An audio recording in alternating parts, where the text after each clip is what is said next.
Today I want to talk about customer experience, but more specifically customer experience on the web. Because, well, I didn't study design at school, so I will ask for your mercy.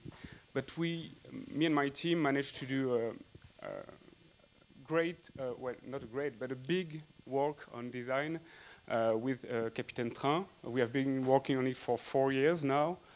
And when I talk about customer experience, I always talk about the little shops that you encounter each day, for example, bakeries or butcher shops, for example. Take bakeries. This type of shop exists for like hundreds or thousands of years, and its customer experience was created by an unself-conscious process, error step by step, error by error, mistake by mistake. We came to this kind of shop. And I think that the customer experience on the web should follow the same rules that we encounter in brick and mortar shops. Everything is about the shopping pleasure. So for example, take a bakery, une boulangerie, because I'm French. When you enter a bakery, the smell of the bread, the hot bread, when you enter it, makes you want to buy everything and to eat everything. Even when it's crowded, you see all the product and you want to buy everything, but you can see it, you can almost feel the taste of it. If the bakers know you, she will ask, for example, "Hi, how are you? How are you doing now? How are you doing today?" And yes, even in Paris it's possible. You aren't, what I want to say is, you aren't a stranger in the bakery.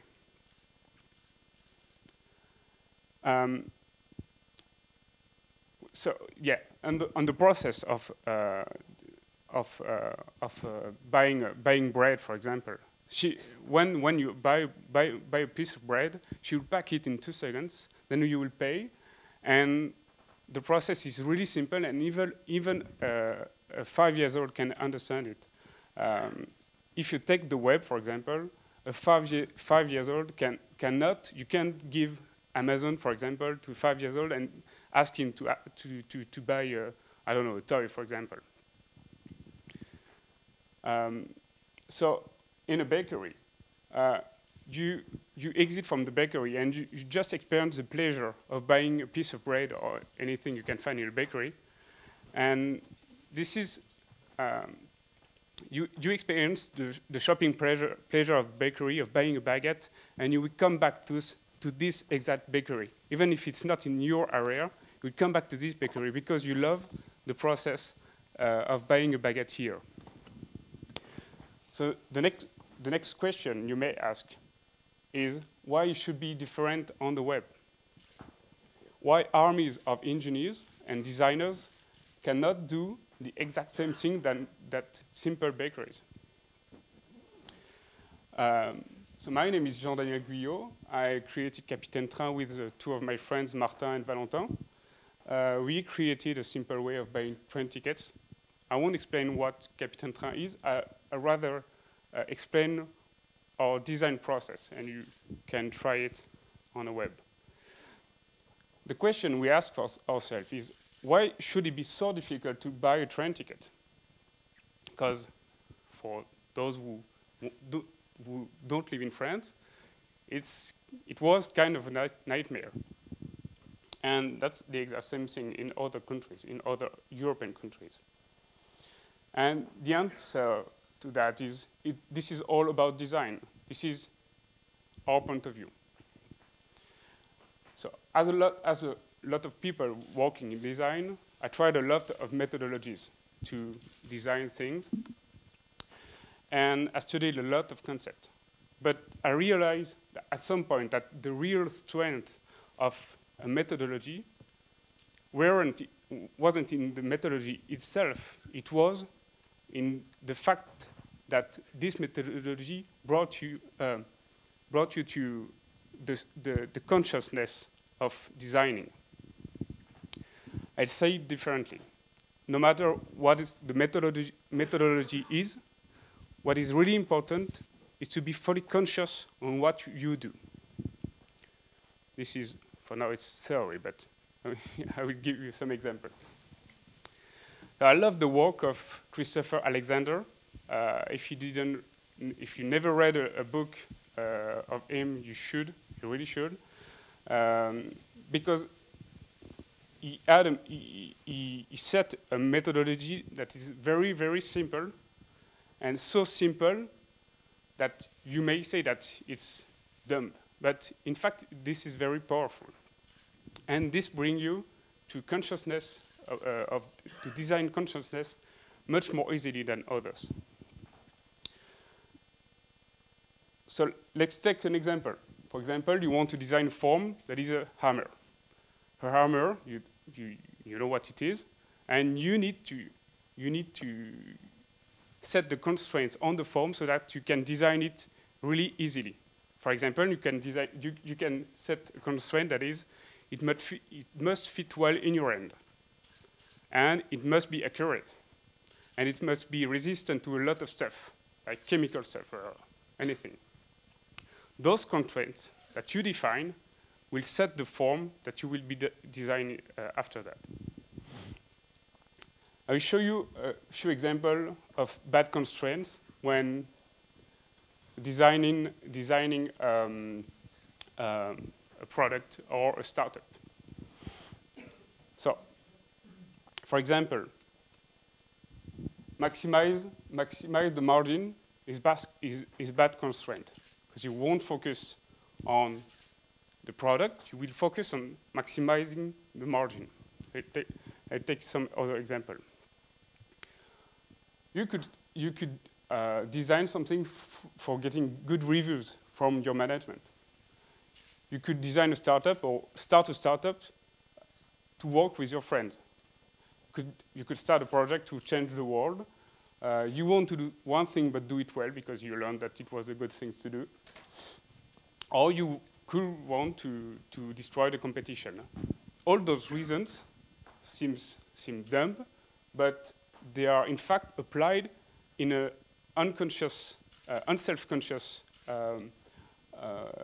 way by people to design startups, projects, products, etc. This is for this exact last reason that CapitaineTrain at the start was looking like that. What is your trip? A simple field, and you can type Paris-Lyon tomorrow at 10 a.m. Was very, very, very simple. This was, in fact, this was a dream of every designer to do something so simple that it looked like Google. But is it usable? I don't think so, because when you begin to think like loyalty card or discount card, I mean, you can find solution to enter, for example, a discount card for young people, but it begins to be difficult. This is because our constraints at first was to design CapitaineTrain to destroy the competition, to show that we had the right way to design a website to buy train tickets, and the others didn't know how to do it. And I'm amazed by the number of startups and projects I encounter that follow the same unself-conscious process to design their products, because they don't really think about all the constraints they need to apply on their forms. So we worked on the real constraints we wanted to apply to our form, because with this kind of project, you may sell like 4 tickets a month to hipsters, but that's not a way to do a real business. So the constraints we defined at the beginning was, for example, buy a ticket in less than 1 minute, because we all know what train is. We all know that a train is something that starts from a station and arrives at another station, and you need to buy a ticket, and at some point you will have someone to check your ticket, and I don't have to explain you that, because you know that. just want to have your ticket. That's the only thing you want to do. And you don't want to decide between, for example, flights and the car and train. If you go to Lille or to Nantes, you know that you will take the train. That's the obvious solution. So you want your train ticket in less than 1 minute. We wanted the best prices, of course. We have the exact same prices than all the operators are. We wanted to get all the offers. That's very, very important, because if you have a missing discount card, for example, or loyalty card, the people won't trust you. I can't earn my points, my loyalty points on my loyalty card. How could I trust you? We wanted to erase European borders, because this is kind of a nonsense. 4 years ago, it was a very national way of thinking trains. Now it's changing. You want to handle edge cases, because when you take the train, you know that there are always issues that can occur, and issues that are not planned by anyone. So you want to handle those cases. And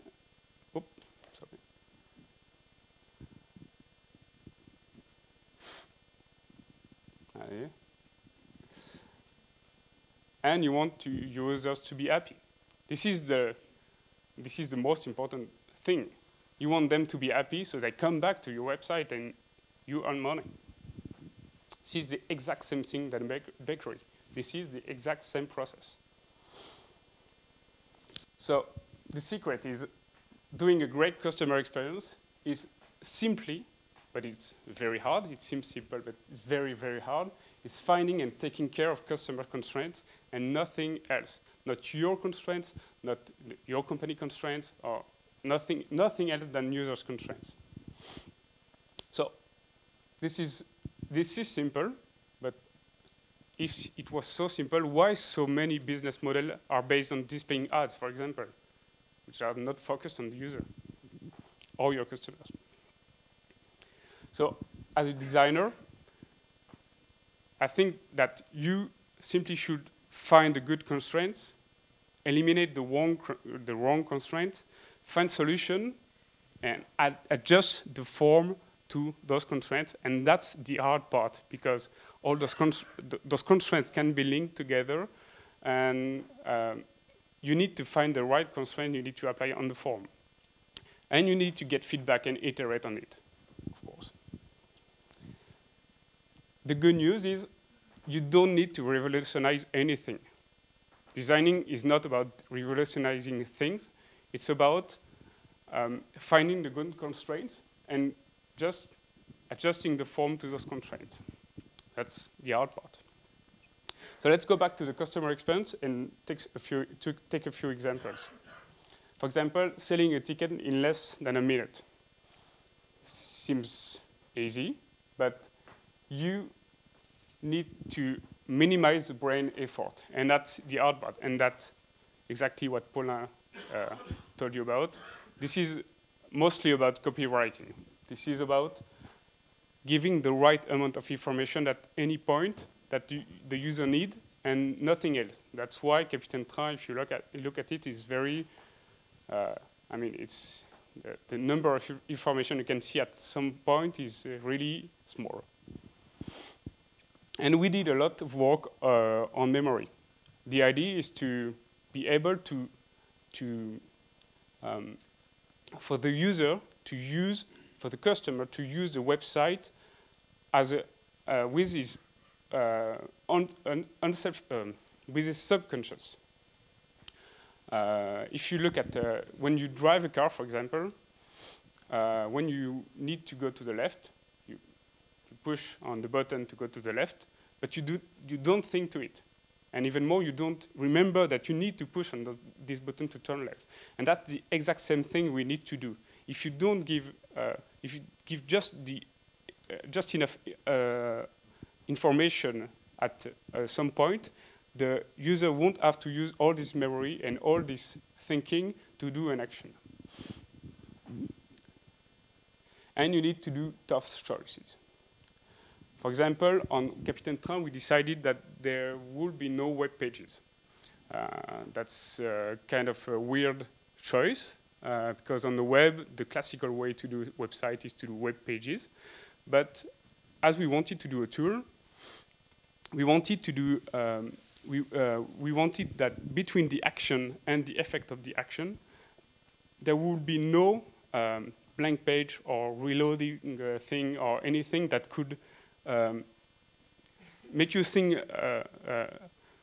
during 1 second, what did I do? Because the idea is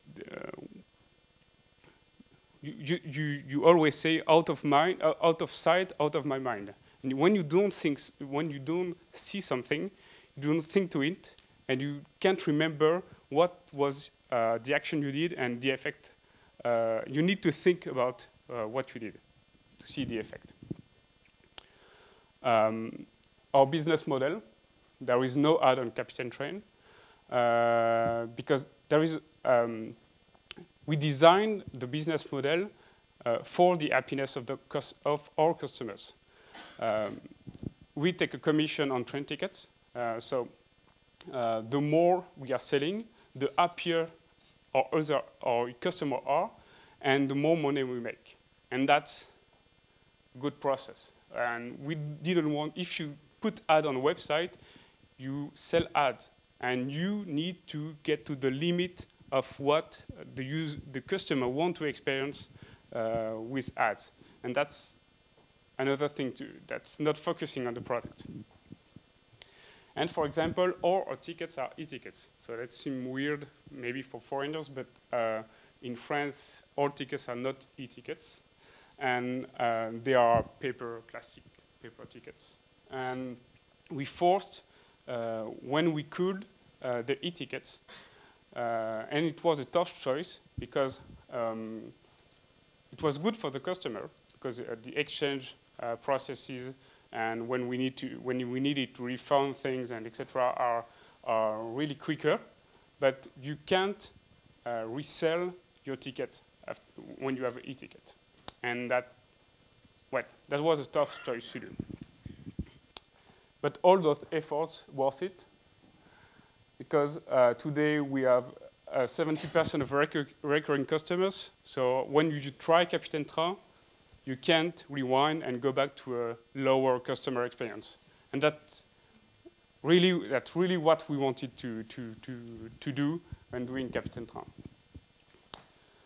So designing is doing a lot of compromises. You always need to do compromises on what word you need to put here and where you should put things, but you should never do compromises on constraints. That's the very important thing to do. So the last thing I want to say is, if you have customers, don't talk anymore about user experience. You should talk about customers, and that's a very important thing to do because we are not. The web evolved, and we are not in 2000. And the idea is not to do the maximum of users to sell your company at the maximum price. The idea is to do business, and so you have customers, and you need to get them happy. So you need to talk about customer, or better, shopping pleasure. That's what we think at CapitaineTrain. Thank you.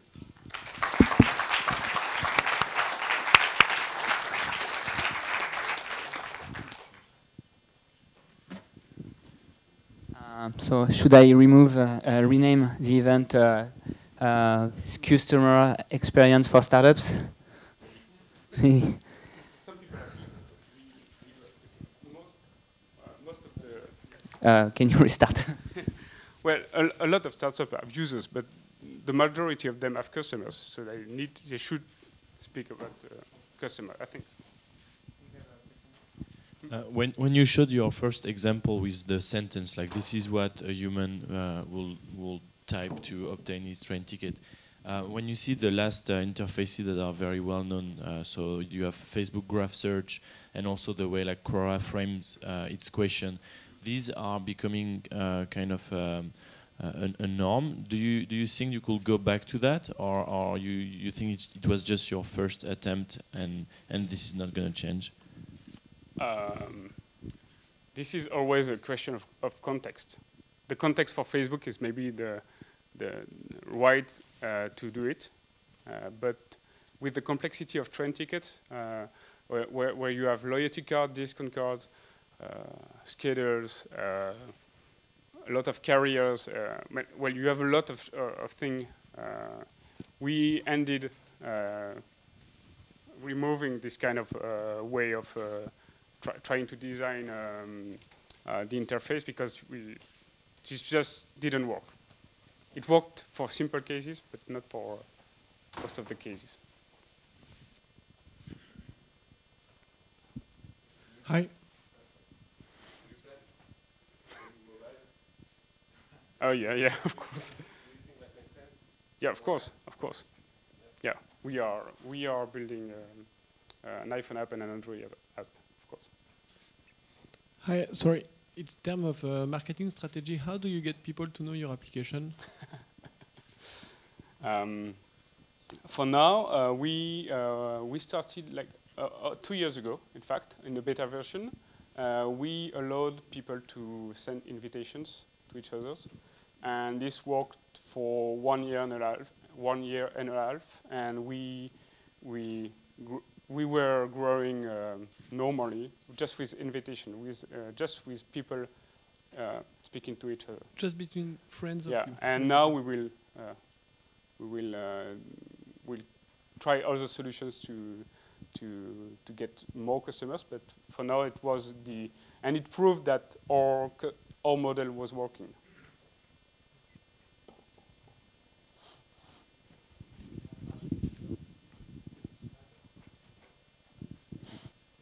How do you manage to have the same prices as the SNCF, which is the French National Train Service, as you take a fee on the reservation? In fact, we are a travel agency, so we are operating as a travel agency, and so we have a commission on each ticket we sell, and we sell at the same price. We could add a fee to it, but as all travel agencies do, but we don't. And this is the same. This works in the same way with other companies like Deutsche Bahn or Eurostar. This is the way travel agencies are selling train tickets. Oui, c'est question about A/B testing and metrics and really, are you doing it and playing with that to improve your experience? We didn't. We are on the same process. We are on the same process as Paulin. We didn't have any structured process to design things or to A/B test things. We want to do it. We just need time to do it. And yeah. Just to add something, I think, are you in touch with the guy from Songkick in London? Yeah. Yeah, because apparently, so far from what I know, following them, they're quite accurate about A/B testing and user experience. I mean, if you are in touch, don't you want to exchange with them or do stuff like that? Well, in fact, it occurred that we have the same investment fund as Paulin, and so this is a big issue for all the companies, all the startups,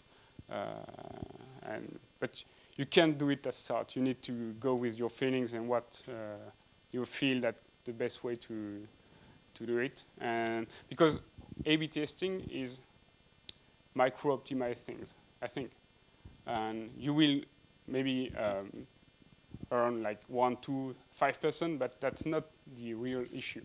The issue is to get your product in front of users and to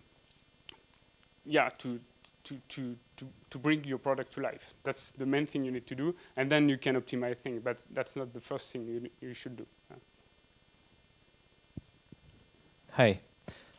Do you really have 70% returning customers? Yeah. That's crazy. Congratulations. I mean, that's just amazing. What are the actions you do to make the customer return on your website? Do you have like, are you sending emails or do you have any? Almost do nothing. They just need to buy tickets, and the fastest way they can buy tickets is CapitaineTrain.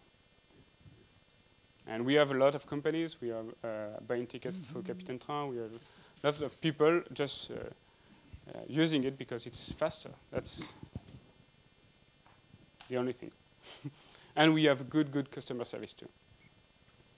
So when they have a problem, we answer very quickly and very accurately. So when they use our customer service, there is no way they can use other service. Hello. Hello. I think it's interesting the way you're talking about the UX and the fact that, but I feel when I was listening to you, like there were only one way, to get my baguette or to get my train ticket, and I think this is very interesting. This stress on simplicity in many websites like yours, but sometimes I'm a bit embarrassed by that because I think that we know that everybody do not, act and function the same way. So I think that your website is perfect because in something like a train ticket, maybe we can say that the differences between people are not big.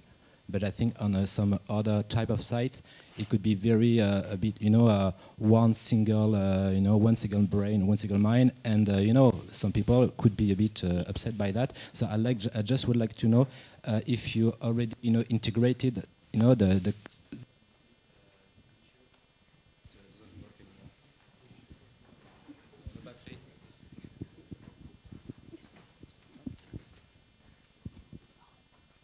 Yeah, it works. Did you integrate, the issue of, multi-targets, the fact that sometimes you need, to have to address many types of clients who do not, act the same way. So do you integrate it in your theory, and maybe there are some adjustment to your theory? As this man does not know how to use a microphone, I give you. This presentation is very related to CapitaineTrain, but I think that there is a common character of everyone is that everyone is lazy. And if you can find a simplest way to do things, you will use it. And that's the basic principle. But there are other ways to sell things. I know that. You can. Well, this is not a marketing approach, of course.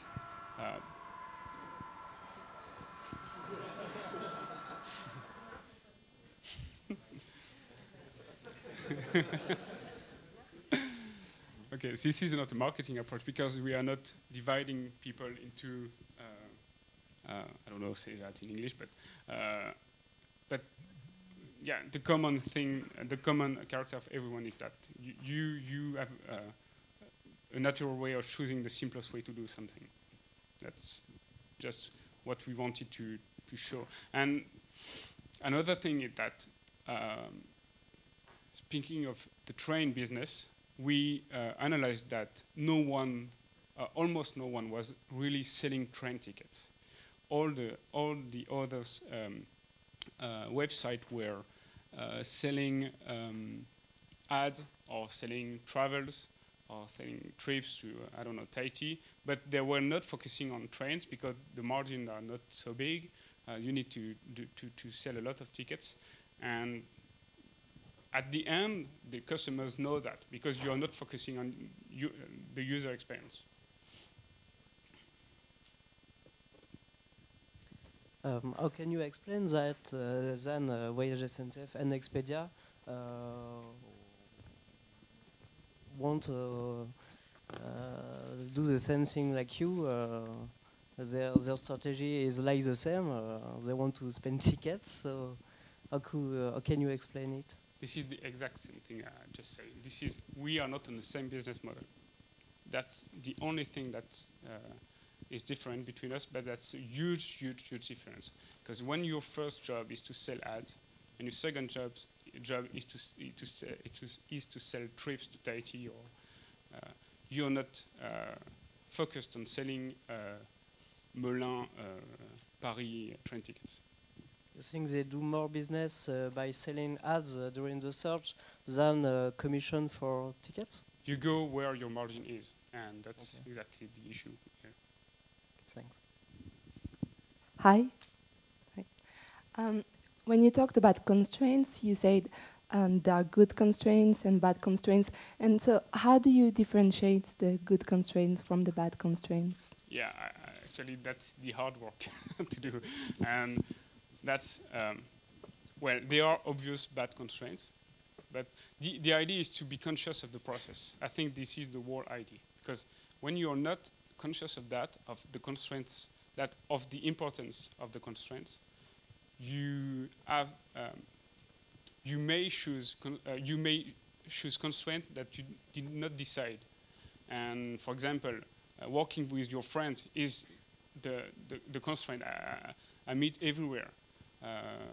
All the team, all the startups are beginning like that. I want to work with my friend because they are fun and we like to work together. But people don't care, and your customers don't care that you're friends with your founders, with your co-founders.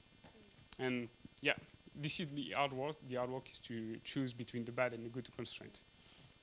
Maybe always focusing on the customer would be a good way to differentiate. Yeah, of course. If that's what you want to do, if you want to have customers, you should focus on customers. Thank you. Other questions?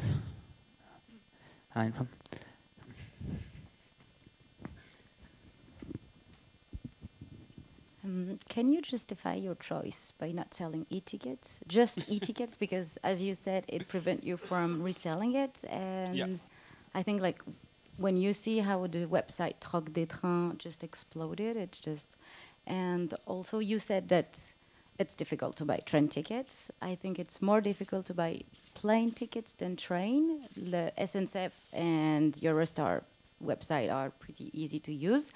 I like the way you built your ideas and the way the business model, but especially the e-ticket things. Could you a bit more explain? Just I think it was the toughest choice we had to do because this was a really important thing in the 80s or in the 90s or even at beginning of the century to sell train tickets because there were no names and there were also no yield management on it. Now SNCF and other carriers have yield management like flight carriers have, and this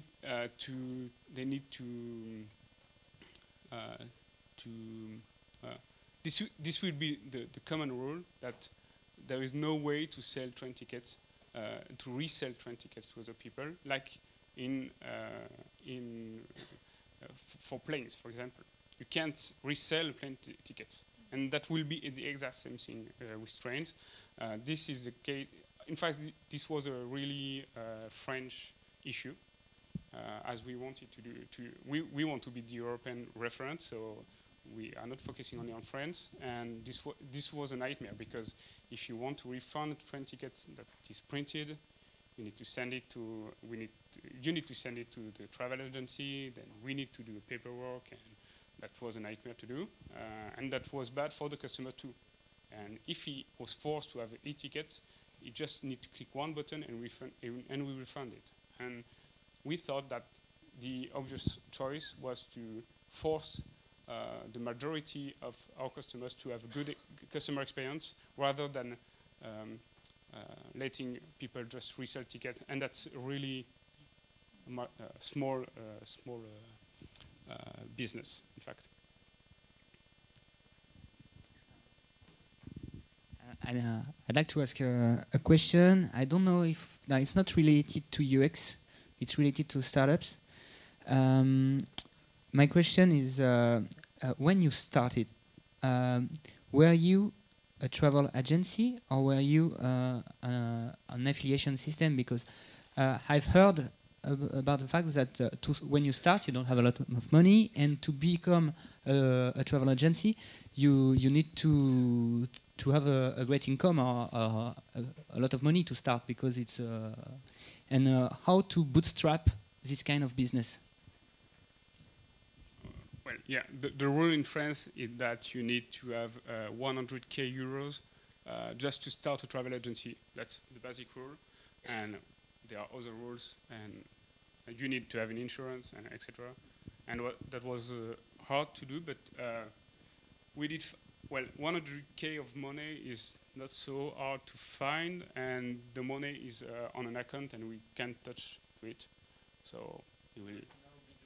There is no risk, because we are not.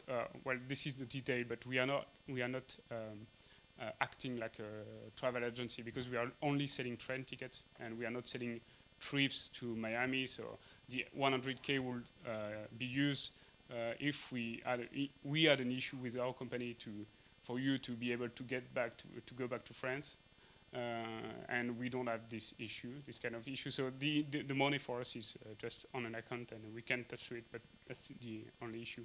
And well, we just wanted to do it, so we had a lot of issues, but we we managed to get over them. Yes, just to challenge you. I'm here, in your right. On your right. Yeah. Hello. Just to challenge you about your last slide, when you make a difference between customer experience and user experience. If you imagine in CapitaineTrain, I'm your customer, and I don't find my train, my wish or my train. If I'm a user, can be able for me, or can be pleasurable for me, to find a link, for example, to give me the opportunity to rent a car in Drivey, for example. No? And for you can be an opportunity for a new business with a partnership. I don't know. Yeah. No? Thank you. Well. So for me, the difference and the limited and between customer and user. And yeah, we. But of course, you need to make business. Yeah, this is a really big market. This is, for example, in France, it's 10 billion euros market. For now, we are very small. We are just a little company, and we needed to focus first on trains. And we won't ever be selling hotels or flights or anything, and we just want to focus on trains. That's the only answer I can do.